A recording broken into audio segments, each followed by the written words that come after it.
તમામ બહેનો, અર્જુનભાઈ ઓડિયન્સમાં બેઠા છે, મારા છોટાઉદેપુરના મિત્ર એડવોકેટ બેન જેમણે આવેદનપત્ર આપ્યું નસવાડીથી, આપ તમામ બહેનો, માતાઓ, વડીલો અને યુવાન દોસ્તો, આપ સૌને મારા ક્રાંતિકારી જય ભીમ અને જય જોહાર પેશ કરું છું.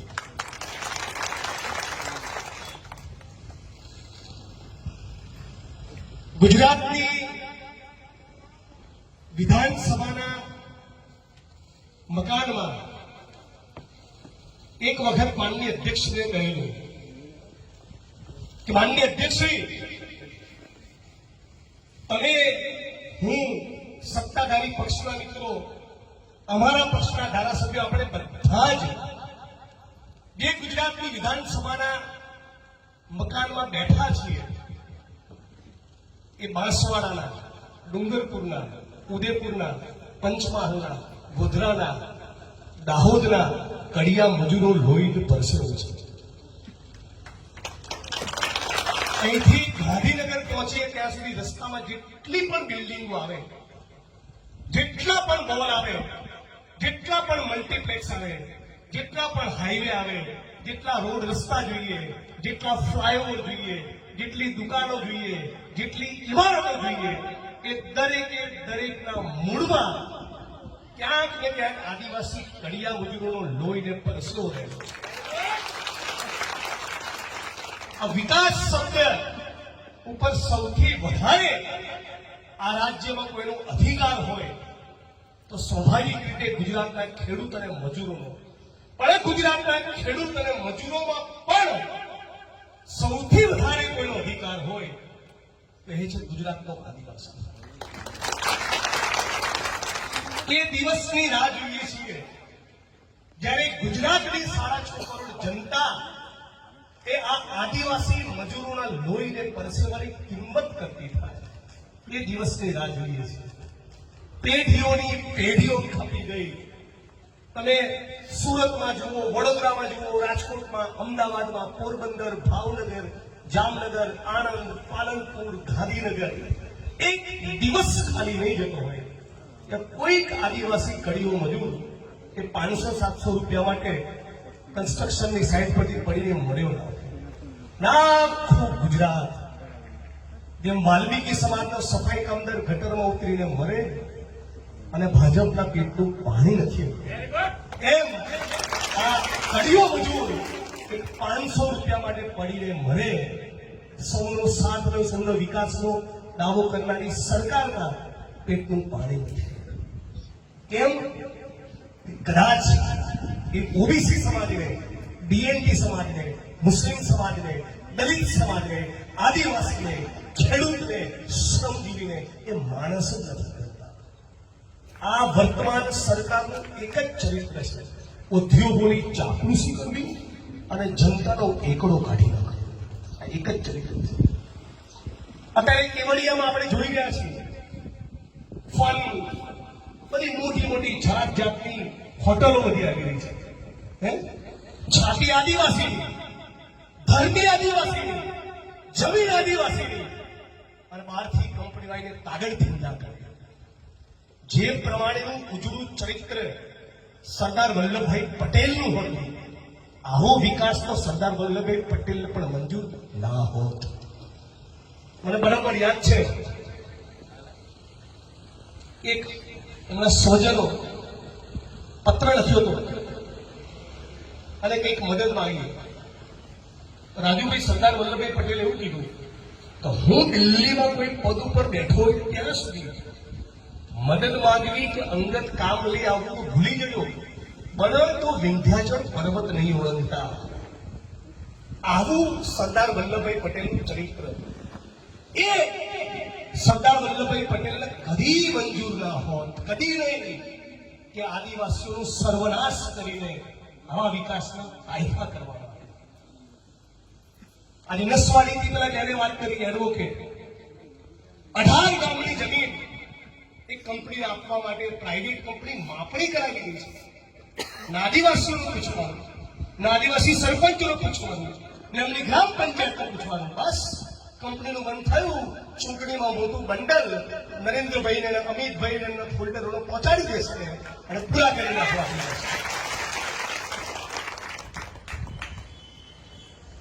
સરદાર સરોવર ડેમ બન્યો ત્યારથી અત્યાર સુધી આપણે હવે લોકો અમદાવાદમાં બેઠા બેઠા આંખ બંધ કરીએ આદિવાસી એટલે આંખ સામે કેવું દ્રશ્ય આવે?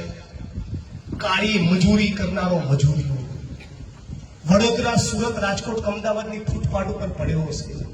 એની પત્ની અને બાળક સિમેન્ટની થેલી અને કપચીના ઢગલામાં એનું બાળક ઉછળતું હશે. જંગલ જમીનની સરહદની લાઈનમાં મામલતદાર ઓફિસની બહાર ઉભો હશે. આદિવાસી લઈ એનો કોઈ પોલીસ વાળા કસ્ટડીમાં લોકઅપમાં દલિત અને ડીએનટીની જેમ મારતા હશે. આદિવાસી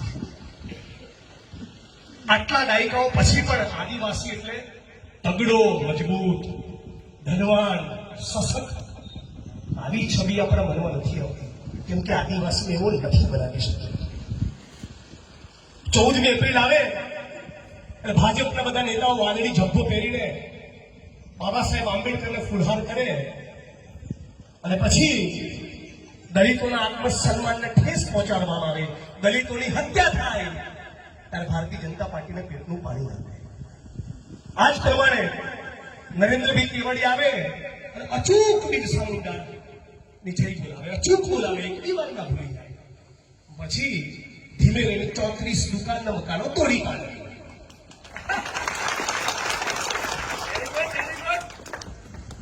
તો હે મારી બહેનો અને માતાઓ, હે યુવાન મિત્રો, હે વડીલો, તમે દાવો કરો, દાવો ખાલી જંગલ જમીનનો નહીં, આખા ગુજરાતનો દાવો કરો કે ગુજરાત તમારું છે.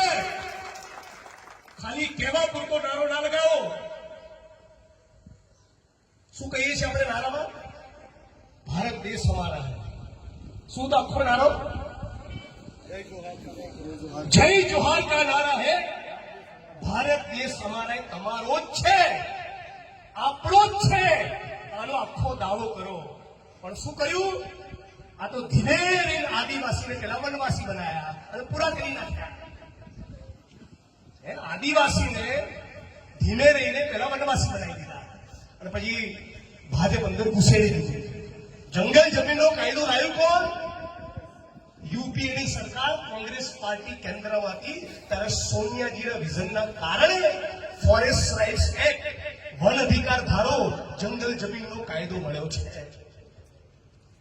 પેસાનું અમલ કરો, બંધારણની 5મી અનુસૂચિનો અમલ કરો, ફોરેસ્ટ રાઇટ્સ એક્ટનું અમલ કરો, જંગલ જમીનના પટ્ટા પાવ બોલતા મને 15 વર્ષ થઈ ગયા. મેં પહેલી વખત જિંદગીમાં માઇક પકડ્યો છે, ભાષણ કરતા શીખ્યો છું, ત્યારથી હું બોલું છું. પેસા, જંગલ જમીન, 5મી અનુસૂચિ, પેસા, જંગલ જમીન, 5મી અનુસૂચિ, મને 15 થઈ ગયા. મારે સફેદ હવા કશું જ ના થયું. તો આનો જવાબ શું છે? આનો જવાબ છે ઇન્કલાબ. તળિયા તોડી નાખો ભાજપના. ખૂણે ખૂણેથી, તાલુકેથી, જિલ્લેથી ભાજપનો સફાયો કરો. દાવો કરો કે 100માંથી 80-85 દલિતો, મુસ્લિમો, આદિવાસી, ડીએનટી, ઓબીસી, કિસાન, મજદૂર અમે છીએ. માલિક, પૂંજીપતિ, લૂંટનારો, આરએસએસ વાળા તો 15-20% જ છે. તો દેશ તો અમારો છે, અમારા પરસેવાથી ચાલે છે. ઈટોના ભઠ્ઠામાં લે, કેમિકલની ફેક્ટરીમાં લે, ભરૂચની સીઆઈડીસીમાં લે, ખેતરમાં ગાડીઓ અમે કરીએ, ચણતર પ્લાસ્ટર અમે કરીએ, સફાઈનું કામ અમે કરીએ, ગટરમાં અમે કરીએ. તો દેશ મારો થયો. તમારા બાપનો દેશ છે લૂંટેરાઓ. દેશ અમારો છે.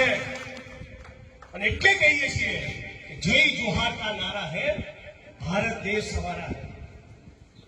અને હે યુવાન આદિવાસી મિત્રો, હે ઓબીસી અને દલિત સમાજના યુવાન મિત્રો, સપનું ખાલી શિક્ષક, તલાટી, ટીડીઓ અને મામલતદાર બનવાનું ના રાખો. સપનું ક્રાંતિકારી બનવાનું રાખો. ક્રાંતિકારી. અને ટીડીઓ મામલતદારના પ્રાંત બન્યા પછી ઓબીસી, આદિવાસી, દલિત સમાજમાંથી આવનારા સરકારી બાબુ ભૂલશો નહીં. આ સમાજનું ઋણ ગુણચોર થઈ જાય છે. પીઆઈનો દંડો હાથમાં આવ્યા પછી, ડીવાયએસપી એસપી બન્યા પછી આ દલિત સમાજ, ઓબીસી સમાજ, આદિવાસી સમાજ યાદ નથી આવતો, સાહેબ થઈ જાય છે. આ સાહેબો રિટાયરમેન્ટનું 57મું વર્ષ શરૂ થાય એટલે ધીરે ધીરે આપણા ગામમાં આવશે. જય ભીમ, જય બિરસા મુંડા. હજી કહેશે વાસના વડીલને કે દેશી કુકડો બનાવો, હજી એ જ ખાઉં છું. 35 વર્ષ નોકરી કરી ત્યારે દલિતો યાદ ના આવ્યા, ત્યારે આદિવાસીની જંગલ જમીન લૂંટાતી હતી, વિસ્થાપન થતું હતું, ત્યારે આદિવાસી સમાજ ના આવ્યા. અને કોંગ્રેસ ને ભાજપની ટિકિટ લેવી હોય ત્યારે નિવૃત્તિના છેલ્લા વર્ષે સમાજની એન્ટ્રી મારશે. આ લોકોને પણ ઓળખ્યું કહેવું પડશે, બિરસા મુંડા હોય નહીં, ડોક્ટર બાબા સાહેબ આંબેડકરનું બંધારણ હોય નહીં, આ દેશનું સંવિધાન હોય નહીં, તો તમે સરકારી નોકરી ભેગા જ ના થયા હો. તમે કચકીના ઢગલામાં સિમેન્ટની થેલીઓમાં હો. જયપાલસિંહ મુંડા વિશે વાંચો, જેમ દલિત સમાજના એક ક્રાંતિકારી યોદ્ધા ડોક્ટર ભીમરાવ બાબા સાહેબ આંબેડકર થયા, એમ આદિવાસી સમાજનો એક બહુ મોટો આદર્શ, બહુ મોટા આઇકોન એ બિરસા મુંડાની સાથોસાથ જયપાલસિંહ મુંડા હતા. આંતરરાષ્ટ્રીય સ્તર ઉપર આખા ભારતનું નામ રોશન કર્યું, ખાલી આદિવાસી સમાજનું નહીં, આખા ભારતનું. પ્રોફેસર હતા, વિદ્વાન સ્કોલર, બંધારણની સભામાં ડિબેટ કરતા, દલીલ કરતા, વાદ વિવાદ કરતા, પોતાના સમાજની વેદનાને વ્યક્ત કરીને બંધારણમાં મુકાવવામાં જયપાલસિંહ મુંડાનું યોગદાન છે. ઓલિમ્પિકમાં મેડલ અપાવ્યો, આપણા દેશનું નામ રોશન કર્યું, આવા જયપાલસિંહ મુંડા બરોબર. આખા નર્મદા જિલ્લાની અંદર, આખા આદિવાસી પટ્ટાની અંદર, ઉમરગાંવથી આદિવાસી છેક અંબાજી સુધી છે, 40 વિધાનસભાની સીટ પર આદિવાસી સમાજનું પ્રતિનિધિત્વ છે. અને રાહુલ ગાંધી જેવો આપણને નેતા મળે છે. તમે જાણો છો, આ દેશની મોટા ભાગની ચેનલ અને મોટા મોટા છાપાવાળા રાહુલજીની વિરુદ્ધમાં કેમ બોલે છે? જાણો છો તમે સત્ય હકીકત? 2010માં ઓરિસ્સાની અંદર નિયમગીરીના જંગલમાં વેદાંતા નામની કંપનીને આદિવાસીઓની મરજીની વિરુદ્ધ બોક્સાઇટનું ખનન કરવા માટે એક મોટો પ્રોજેક્ટ લાવ્યો હતો. એ પ્રોજેક્ટ નહીં થવા દીધો, એનું નામ રાહુલ ગાંધી. વિકાસના વિરોધમાં હતા એટલે નહીં, આખા ગુજરાતમાં 150 તાલુકામાં જીઆઈડીસીના યુનિટ કોંગ્રેસે રાખ્યા છે. અમૂલ ડેરી કોંગ્રેસે રાખી છે. આજે ગુજરાતનો જે ઔદ્યોગિક વિકાસ જોઈએ છીએ એમાં ભાજપ કરતા 1000% વધુ યોગદાન કોંગ્રેસ પાર્ટીનું છે. પણ રાહુલજી એ નિયમગીરીના જંગલમાં ગયા, મારા આદિવાસી સમાજ ગરીબોની મરજીની વિરુદ્ધ એની જમીન ઝૂંટવા નહીં દઉં, ભલે ગમે તેવી તોપ હોય. અને એના કારણે આદિવાસી સમાજ માટે સ્ટેન્ડ લીધું, આદિવાસી સમાજની પડખે ઉભા રહ્યા, જંગલ જમીન નહીં છીનવવા દઉં. ત્યારથી ઉદ્યોગપતિઓની લોબી જેના પૈસા ન્યૂઝ ચેનલમાં લાગેલા છે એ રાહુલ ગાંધી કોંગ્રેસ પાર્ટીની વિરુદ્ધ થઈ ગઈ. અને પછી જોયું કે આદિવાસીઓને, ટીએમસીને, મુસ્લિમને, દલિતને, આ ગરીબોને લૂંટવા હોય તો સૌથી મોટો વેપારી તો કે ગુજરાતમાં બેઠો છે, તો લાવો કે દેશમાં. પછી નરેન્દ્રભાઈ રહી ગયા. અત્યારે ઈસ્ટ ઇન્ડિયા કંપની નવેસરથી ભારતમાં પાછી આવે, આખા દેશનો લૂંટવો અને મેનેજર જોઈએ તો નરેન્દ્રભાઈ પહેલી અરજી લઈ જાય, હું બેઠો છું ને, બીજા ના લેતા. આ જે સંસાધનોની લૂંટ છે, આટલી બધી સંસાધનોની લૂંટ થતું હોય, આટલો બધો આક્રોશ જનતામાં પેદા થતો હોય તો શું કરવાનું? તો આદિવાસી વનવાસી બનાવી દો, દલિતો અને મુસ્લિમોની સામે કરી દો, ભાઈને ભાઈથી લડાવો, આખા સમાજમાં ભારત માતાની છાતીનો ચીરો કરો અને લડનારો ગરીબ માણસ હિન્દુ અને મુસલમાનમાં વહેંચાઈ ગઈ. અને પછી મોટી મોટી કંપનીઓ આ સ્ટેચ્યુ ઓફ યુનિટીની અંદર મોટા 15,000 રૂમમાં ગુલાબી સ્કીન વાળા બધા પૈસાદાર માણસો આવે ને 15,000 રૂમમાં રહે, આપણે જાદુ મારવા જઈએ.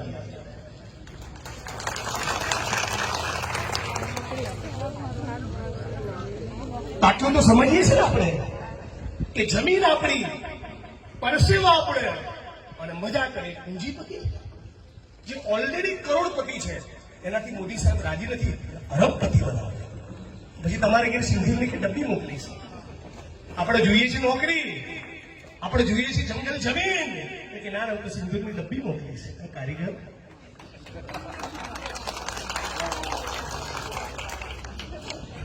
પણ તાળી પાડી એથી છૂટા ના થતા.